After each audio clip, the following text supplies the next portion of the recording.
What's up, everyone? I'm Captain Mel Asylum of the Starship Rebellion, and here's some more galactic tea. What's today's galactic tea? Well, a whole bunch of stuff. I think I'm going to make a longer video. So, Indigo, the cup, please. Thank you. So, I've been recently watching a lot of sci-fi and horror, and of course I've been watching Babylon 5 with the voices in hyperspace.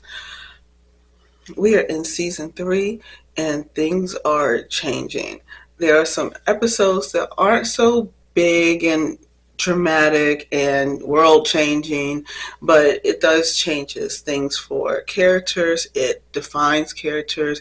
It it helps you solidify how they are and how they're going to be changing or how they're going to stay the same. I love Jakar like sitting in a in a cell singing and annoying the other prisoners. They think that they're torturing him. And he's writing his memoir while he's sitting in prison being a martyr to his people for beating up a person that he hates.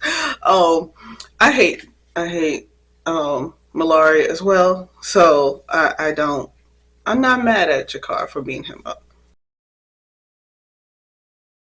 And now for a bit of interdimensional travel to Shadow and Bones. I finally finished that series. I saw the first series and kind of felt sad because there was no more to watch.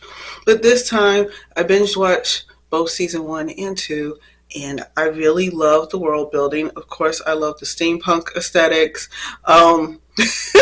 I love time period aesthetics, and I like sci-fi aesthetics, and so steampunk is just awesome. So I love the magic building. I love how it is very concrete and how the magic works.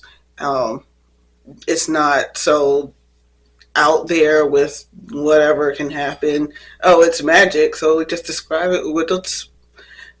They don't even really describe it as magic. They call it soft science, which I think is pretty cool. And it kind of goes along with an idea that I have for a book, except for I turned it into science. I was like, I want to mix magic with science, and then it's like, no. I came up with an idea to make it all science, so it's just science fiction. Yay! That show was very character driven, even though the stakes were high for the experience of the characters and what they were trying to accomplish. It was very based on the emotions and motivations of the characters. It felt like a young adult drama, and I think that's what it's supposed to be. But I'm very distracted by the fashion because you don't normally see young adult dramas that looks Victorian. So I love the diversity. I love it kind of reminds me of like the spice trade time period. So moving on. Now for some anime.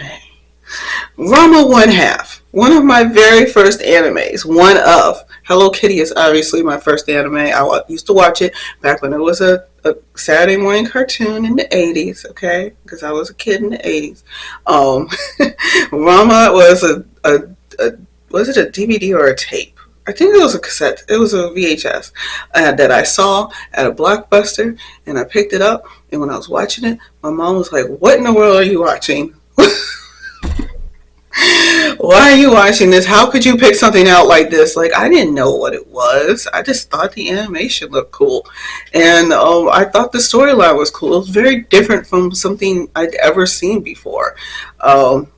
Not just because it's an anime doesn't mean it's anything like Hello Kitty. No. It wasn't my love for Hello Kitty that got me into Rama. It was Rama itself. So rewatching it as an adult, seeing more of it was enormously cool. I think Rama was like, I don't know, for me, it made me really think, like as a kid, of how stupid gender roles are. yeah, there are situations where obviously, like Rama, it's a stronger guy, and it's right. But actually, he gets weaker when he becomes a girl. So that part doesn't really work. And then the open communication is like, if y'all would communicate with each other like fully about what's going on with you, things wouldn't be a problem. Or the other character that turns into the little pig, if he communicated with her and said, I am the pig, like some of the issues, but he's being manipulative by not telling her that he is the pig. So pig chin. But yeah, those were the things that I got out of that anime as a kid. As an adult, it's like, oh, that makes sense that I thought this all this time because I picked it up when I was like 8.